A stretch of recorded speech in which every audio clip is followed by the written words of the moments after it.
Oi, tudo bem? Meu nome é Priscila Borges, eu sou professora tutora de História aqui na Uniswan. Além disso, eu atuo como professora no município do Rio de Janeiro e como coordenadora do pré-vestibular Social Reexistir, que fica na FEBEP, em Duque de Caxias. Meu bacharelado e minha licenciatura em História foram feitas na UERJ, mesma instituição onde eu desenvolvi meu mestrado e meu doutorado em Políticas Públicas e Formação Humana, sempre com ênfase em educação. Durante a minha pesquisa, um dos temas que acabaram atravessando os meus estudos foram o desenvolvimento de aulas de história fora do espaço escolar. E por isso esse é o tema da nossa conversa de hoje.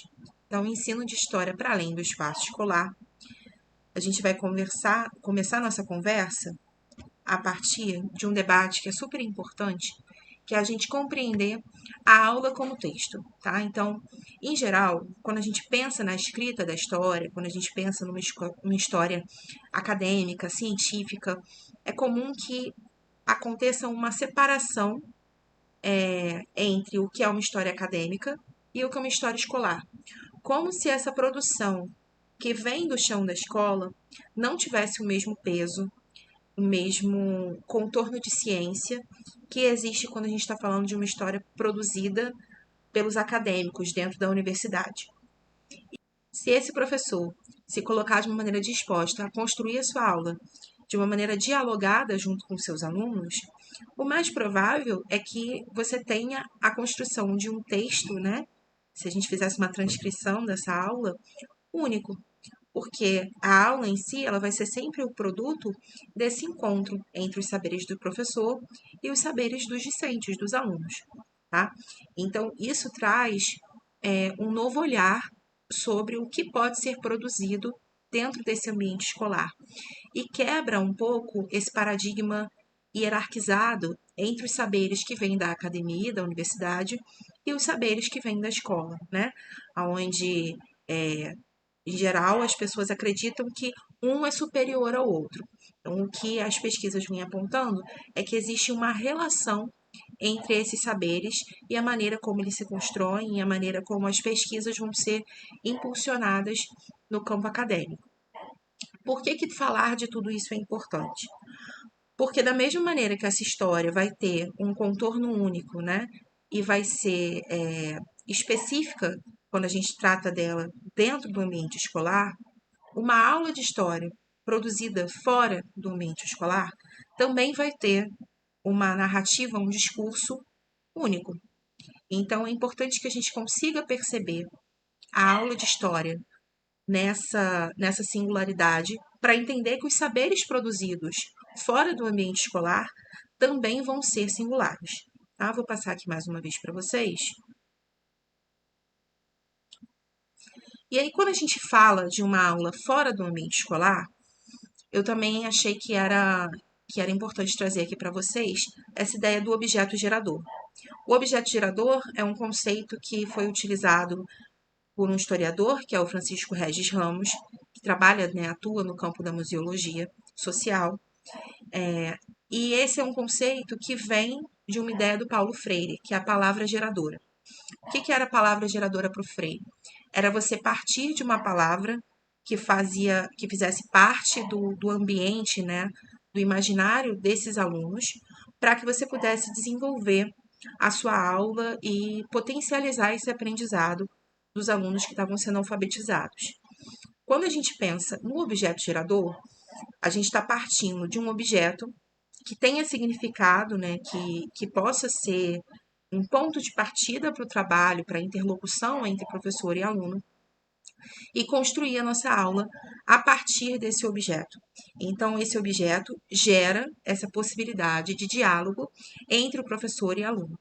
E quando a gente fala do ambiente extra, né, chão da escola, a gente vai encontrar esses objetos, sejam eles patrimoniáveis, sejam eles bens musealizados, sejam eles algum algum arquivo, né, algum fundo arquivístico, tudo isso é uma possibilidade para que a gente comece um trabalho de pesquisa, de interesse, né, de provocação desse interesse junto ao aluno que está sendo atendido pela gente naquele momento, tá? Então, eu coloquei aqui para vocês uma explicaçãozinha rápida e eu vou passar aqui para uma leitura dela. A pedagogia do diálogo contida na palavra geradora pode servir de base para o trabalho com objetos geradores. Por exemplo, em sala de aula, no museu e em outros espaços educativos, o professor faria uma pesquisa e escolheria objetos significativos para os alunos ou participantes de certo grupo, e daí realizaria exercícios sobre a leitura do mundo através dos objetos selecionados. Por que isso é legal para a gente como professor? O normal, né, a maneira como a gente é alfabetizado, é uma maneira logocêntrica. Então, a gente está fundamentado na palavra, no uso das palavras para poder conseguir se comunicar. E aí, quando esse aluno sai da escola e entra em contato com outras maneiras de aprender, com outras maneiras de ser provocado, de construir o seu conhecimento, ele não tem uma alfabetização no campo dos museus, por exemplo, museológica, para poder conseguir lidar com a maneira como aqueles objetos estão comunicando as coisas e transformar isso em saberes próprios. Então, se você faz uma espécie de preparação prévia com seus alunos para que eles consigam entrar em contato com essas fontes históricas e produzirem discursos a partir dessas fontes, é muito mais provável que, ao encontrar essas outras maneiras de comunicação, eles consigam entender que discurso está sendo construído ali por aquele conjunto de objetos, por aquele conjunto de cartas, por uma determinada estátua, um monumento, seja ele qual for, por uma festa popular. Então, essas outras linguagens, né, esses outros lugares e saberes que podem ser utilizados pela história vão fazer muito mais sentido se a gente conseguir colocar já previamente para esse aluno a maneira como ele pode utilizar esses saberes, tá? Vou passar aqui mais uma vez. E aí, como que isso funciona? Deixa eu só mudar aqui a posição em que está a minha... Opa! Só um minuto.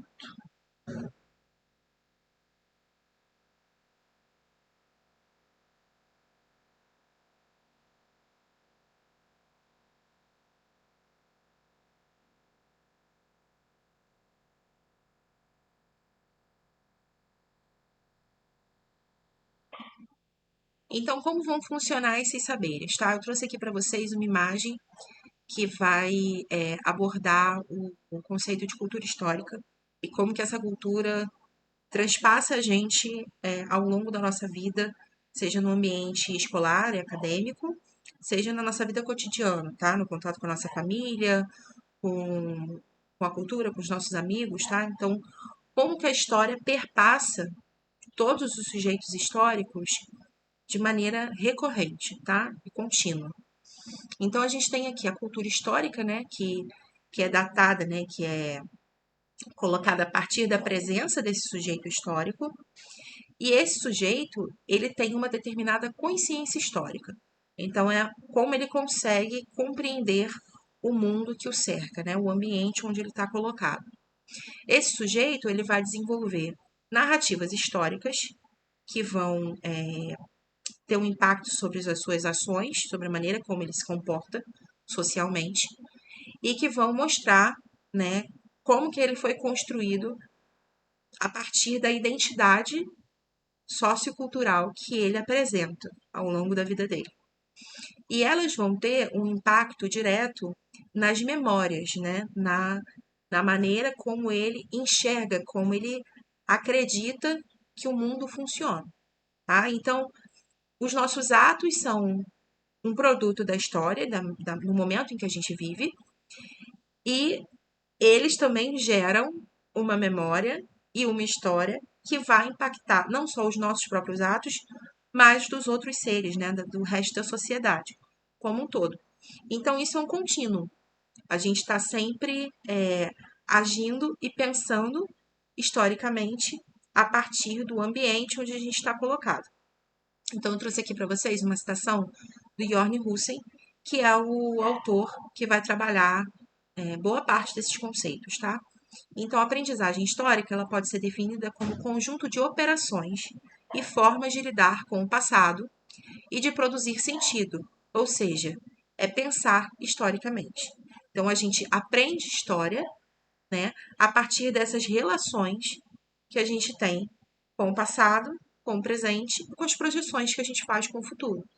Então, a maneira como a gente vai construindo essa teia de saberes, e aí mais que isso, a maneira como a gente, como professor, é capaz de transmitir para esse alunado que eles também são sujeitos históricos e que eles fazem parte desse eixo, né, ininterrupto de, de causa e consequência, vai fazer com que eles consigam se perceber mais como sujeitos, tá? E vai mudar completamente a maneira como eles se relacionam com a disciplina História. E isso vale não só para o ambiente da sala de aula, mas também para o ambiente extra chão da escola.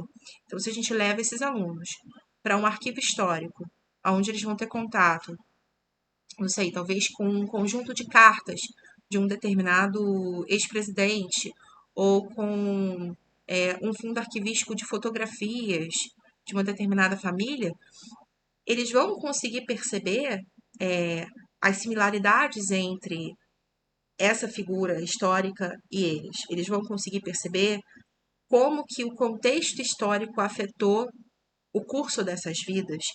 E tudo isso faz parte do nosso trabalho como historiadores. E faz parte também do nosso trabalho como professores, permitir que esses alunos, né, tenham a possibilidade de se relacionarem com esses objetos, com essas fontes, de uma maneira ativa e não passiva, para que essas oportunidades não sejam apenas um ambiente de ilustração de conteúdos, mas sim portas abertas para que eles possam conseguir produzir os seus próprios discursos a respeito do passado e sobre a própria vida deles, tá? Vou passar aqui mais uma vez. Tu? E aqui eu trouxe uma outra citação para vocês, que para a gente conseguir pensar especialmente em patrimônio e em museus, ela é extremamente importante, tá? Ela é do Mário Chagas, que é um museólogo super famoso aqui no Brasil. E ela diz o seguinte: há uma gota de sangue em cada museu e em cada bem ou manifestação patrimoniável. Sangue, suor, lágrima e outros tantos líquidos contribuem para os registros de memória e constituem aspectos da nossa própria humanidade.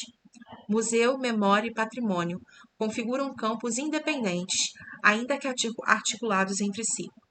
Eles são arenas políticas, territórios de litígio, lugares onde se disputa o passado, o presente e o futuro. Para além de todas as diferenciações, resta a execução de uma música para a dança. E mais ainda, resta o reconhecimento de que o museu, o patrimônio e a educação configuram campos de tensão e intenção. O que ele quer dizer com isso? Que é fundamental que ao entrar em qualquer lugar de produção de conhecimento, qualquer lugar que exibe para a gente, como espectador, um determinado saber, nós sejamos capazes de compreender que esses saberes foram produzidos com alguma intenção. Então, a intencionalidade, ela é inerente a tudo que é exposto. Nada é colocado para um visitante à toa no museu. Nenhum fundo arquivístico é construído sem um objetivo. Nenhum bem patrimoniável, nenhuma festa popular, nenhum monumento é erguido sem que um determinado discurso, sem que uma determinada narrativa tenha sido pensada por alguém para um determinado fim. Então, tudo isso constitui fontes de memória, não só fontes de história. E essas fontes de memória têm uma determinada intenção, que em geral é uma intenção política, que é a formação de uma identidade, de uma cultura nacional, que faça com que, enquanto sociedade, nós sejamos capazes de compreender o mundo de uma determinada forma e nos comportemos a partir dessa cultura na qual nós estamos inseridos. Então, perceber essas nuances e entender que tudo que está colocado para a gente ali é resultado de um processo onde algo foi lembrado e tantas outras coisas foram esquecidas, né? Onde, da mesma maneira que o discurso tem a evocação de uma palavra, ele também traz na sua sombra algum esquecimento, algum silenciamento, muda muito a maneira como a gente vai se comportar como historiador e como professor. Porque eu posso pegar, por exemplo, uma visita a uma instituição como o Museu Imperial, onde a, a memória, né, a presença das pessoas escravizadas no Brasil é silenciada, e eu posso tanto deixar isso passar desapercebido, como esse silêncio pode ser o foco da visita que eu vou fazer com os meus alunos. Então, eu posso chamar a atenção não só para o que é dito institucionalmente, oficialmente, mas eu também posso chamar a atenção para o que não é dito e fazer eles se perguntarem o porquê essas coisas não são ditas, o porquê determinadas coisas não são representadas, não são ilustradas, ou porquê elas são apresentadas da maneira que estão sendo, tá? Então, conseguir perceber tudo isso como uma construção muda a maneira como a gente se relaciona com esses conhecimentos, porque transforma o que poderia ser apenas observado em uma fonte de investigação, ok? Vou passar aqui para vocês mais uma vez. E aí, só mudar aqui a posição na minha tela. E aí, quando a gente está diante de um objeto cultural, o que a gente vai precisar fazer, né? A gente está ali com essa fonte diante de nós, como professores, com um grupo de alunos. E a gente tem que levar esses alunos a fazerem perguntas. Então, quais são os aspectos físicos, né, materiais? O que eles estão vendo? Qual é o desenho? Qual é a forma disso? Qual é a função? Qual é o uso? Como que isso foi construído? Para que isso foi construído? Qual é o valor disso? E aí, valor não é só financeiro, tá? A gente tem um valor simbólico também em qualquer objeto. E aí a gente vai observar, pesquisar, estudar, discutir e tentar entender quem fez, para que fez, por que fez, tá? E aí, quando a gente responde a essas perguntas, a gente começa a chegar perto de construir, de fato, uma narrativa singular junto com o nosso alunado, tá? E aqui é importante destacar que eu não estou falando da elaboração de um discurso nosso, né? Onde eu parta do princípio de que nós, como professores, somos detentores de algum conhecimento que vai ser transmitido para esses alunos. Eu estou falando de uma abertura para compreender o nosso papel como provocadores para que esses discursos surjam, para que esses alunos participem desse processo de construção do saber de maneira ativa, tá? Onde eles também tenham poder de escolha, onde eles sejam incentivados com as perguntas, não a introjetarem, né, determinado conhecimento, mas onde eles possam mostrar para a gente, sinalizar quais são os conhecimentos que eles gostariam de ter, como que eles estão entendendo as coisas que eles estão ali tendo contato, que relações eles são capazes de criar a partir dessas fontes que eles estão conhecendo. Tudo isso vai acabar mudando o produto final, que é o conhecimento histórico que eles vão ter. E aí, nesse ponto, pensem em si mesmos como pessoas que também estão construindo esse conhecimento junto com seus alunos, tá? Por mais que a gente parta de algum lugar que pode estar mais à frente sobre determinada ótica em relação aos nossos alunos, nós também estamos aprendendo. E se vocês conseguem se perceber como pessoas que ainda estão aprendendo, isso vai mudar muito a dinâmica, a maneira como vocês vão se colocar dentro de sala de aula, no museu, na rua, numa festa, em qualquer lugar, tá? Então, vocês não estão prontos e isso não é nenhum demérito, tá? Reconhecer que vocês não estão prontos, na verdade, é reconhecer que vocês vão continuar se formando. E existe muito mais beleza nisso do que imaginar que nós estamos, né, perfeitos, né? Que não tem mais nada para acontecer com a gente. Que enquanto sujeitos de conhecimento, se nós estivéssemos perfeitos, também nem ia ter graça, tá? Deixa eu passar aqui mais uma vez para vocês.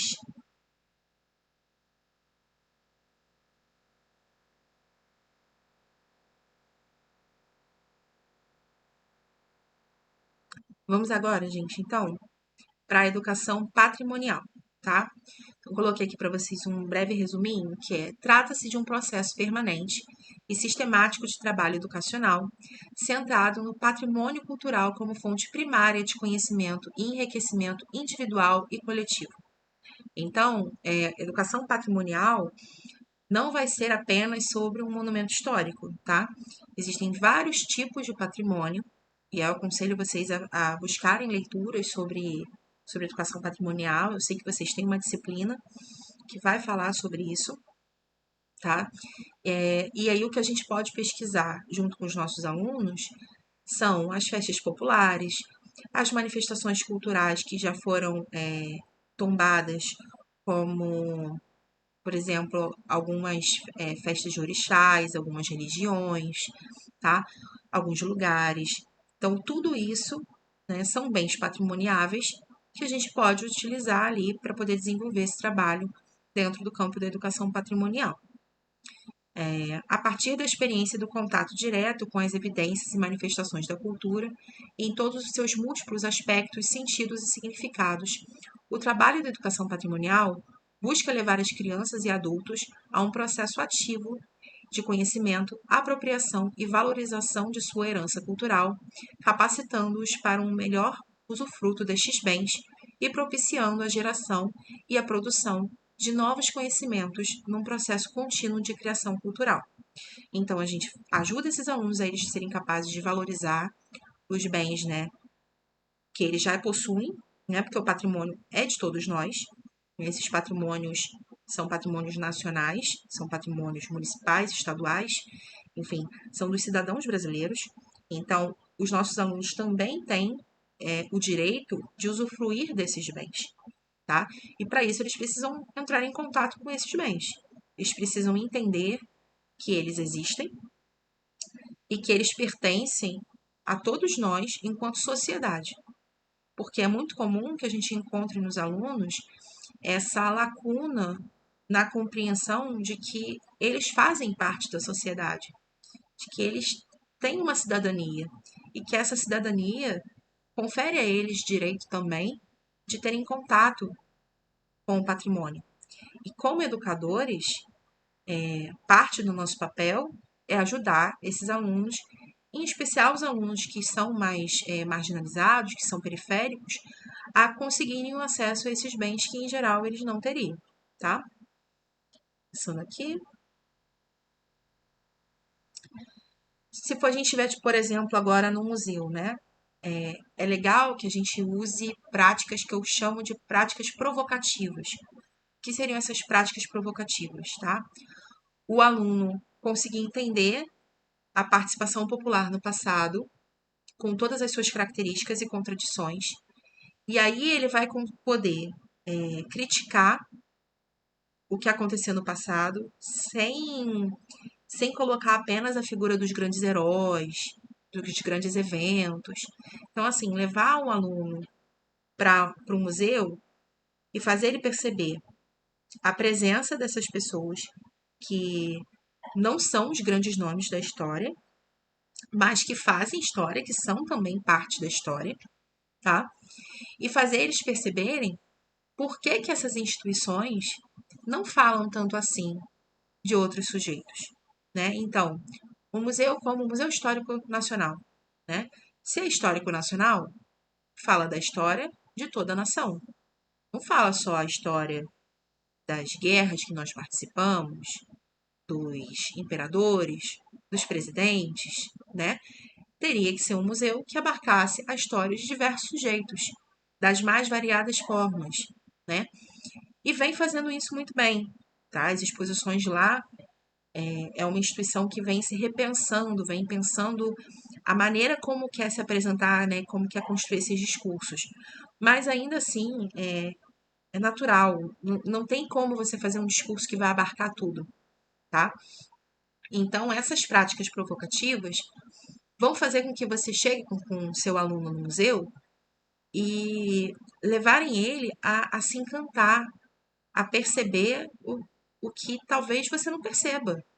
Eu trabalhei num centro cultural durante 3 anos e uma das coisas que mais me fascinava era o fato de eu estar naquele lugar todos os dias da semana e, pelo menos assim, uma, duas vezes no mês, aparecia algum visitante que era um público escolar que ia reparar alguma coisa, que ia me fazer uma pergunta sobre algo que eu nunca tinha visto. Então, como que eu estava ali todos os dias e não tinha visto tudo, né? Porque eu sou uma pessoa só. E essa é a beleza do trabalho quando a gente está fora de sala de aula, né? Permitir que esses alunos mostrem para a gente, enquanto professor, o que está chamando a atenção deles, permitir que eles se encantem pelo que os tocar e pular nesse encantamento junto com o aluno. Permitir esse envolvimento nosso com o aluno, né? Nosso com o que traz significado para esse aluno, né? Sem, sem ficar tão preso no que nós achamos que é o certo, ou que nós achamos que é o importante dele levar de determinada exposição, de determinada experiência. A gente tem que estar preparado para se surpreender, para se permitir a surpresa dentro do nosso trabalho pedagógico, tá?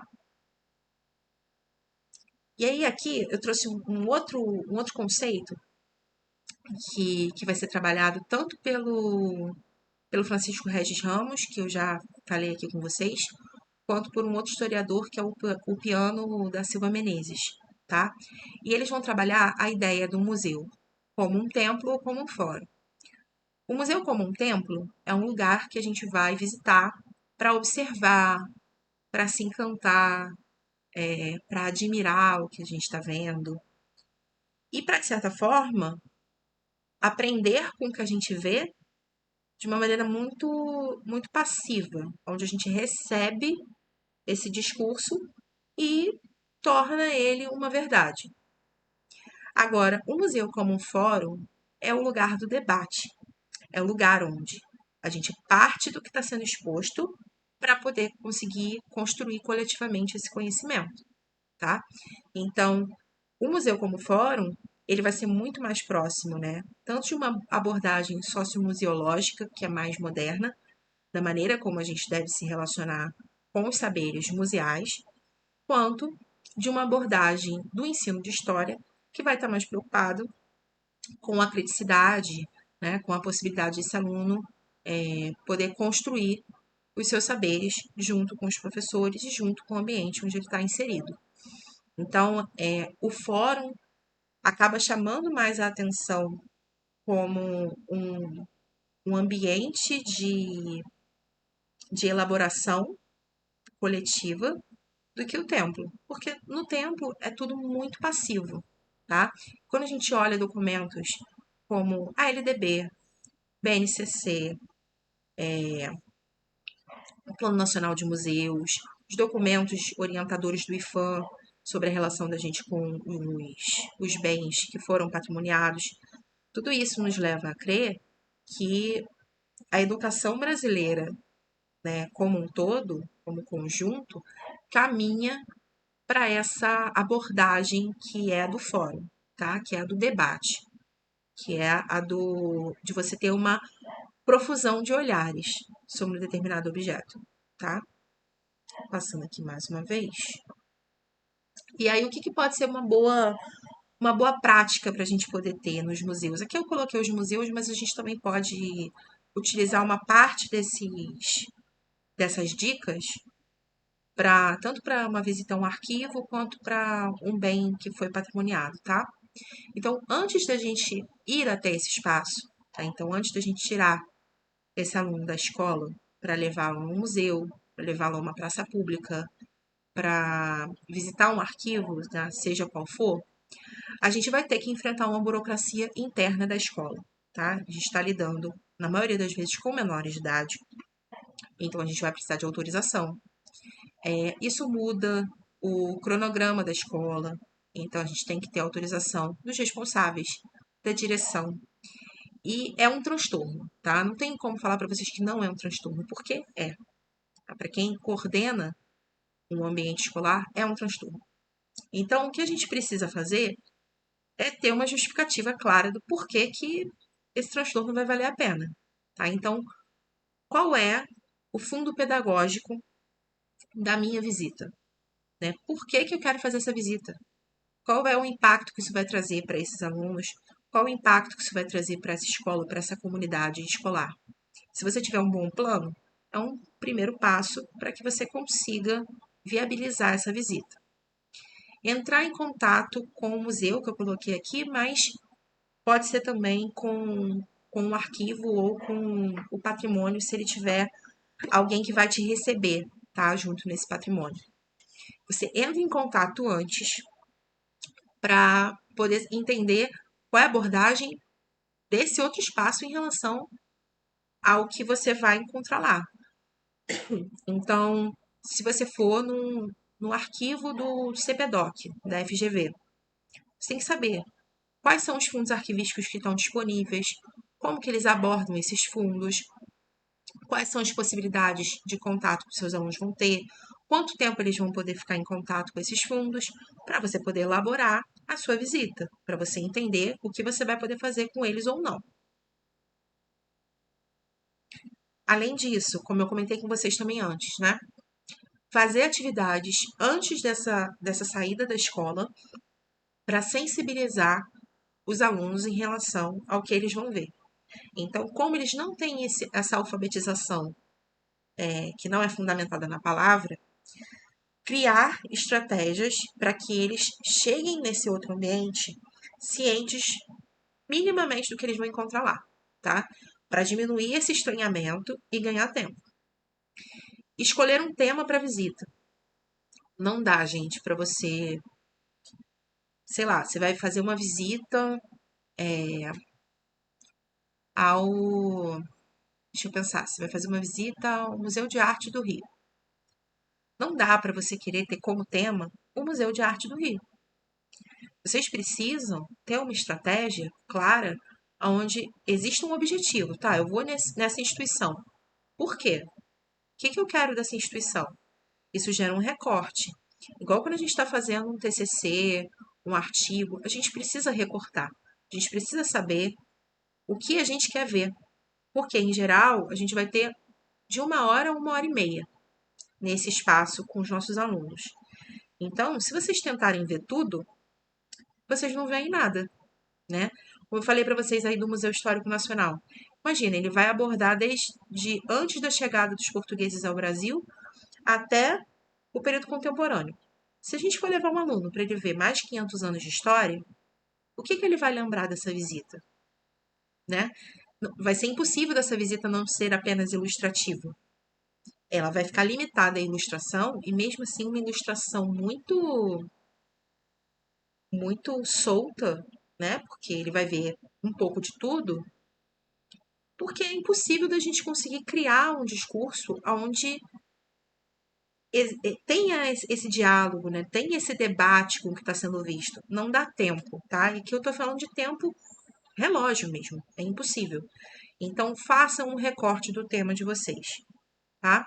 Escolham objetos ou uma sala para vocês visitarem. Então saibam quais vão ser os enfoques, quais vão ser os objetos geradores de vocês ao longo da visita. Façam, se possível, uma visita prévia ao ambiente para o qual vocês vão levar os alunos de vocês. Montem um roteiro, da mesma maneira que a gente faz os nossos planos de aula. Saibam por onde vocês vão dentro de um museu, dentro de uma rua, tá? Qual vai ser o caminho e quais vão ser as intenções de vocês ao longo dessa visita. E avaliem o resultado do trabalho de campo. tá? Tenham também essa etapa de avaliação. E aqui, para poder finalizar com vocês, deixa eu pegar aqui mais uma vez o meu rosto, para cá. Esse é o Paulo Freire, para quem não reconhece. E aí aqui eu trouxe uma citação dele. A curiosidade do estudante, às vezes, pode abalar a certeza do professor. Por isso é que, ao limitar a curiosidade do aluno, a sua expressividade, o professor autoritário limita a sua também. Muitas vezes, por outro lado, a pergunta que o aluno, livre para fazê-la, faz sobre um tema, pode colocar ao professor um ângulo diferente, do qual lhe será possível aprofundar mais tarde uma reflexão mais crítica. Então, aqui o Freire está falando do que eu conversei com vocês antes, né? Entendam que a pergunta do aluno pode te tirar do lugar, mas que sair do lugar pode ser o melhor caminho, a melhor possibilidade. É uma janela que está se abrindo para vocês também. Não só para eles, mas para nós. Então, que essas perguntas desconcertem, mas gerem em vocês mais vontade de saber. Que aí vocês vão continuar crescendo como professores. Vou passar aqui. Essas foram as referências que eu usei ao longo da aula.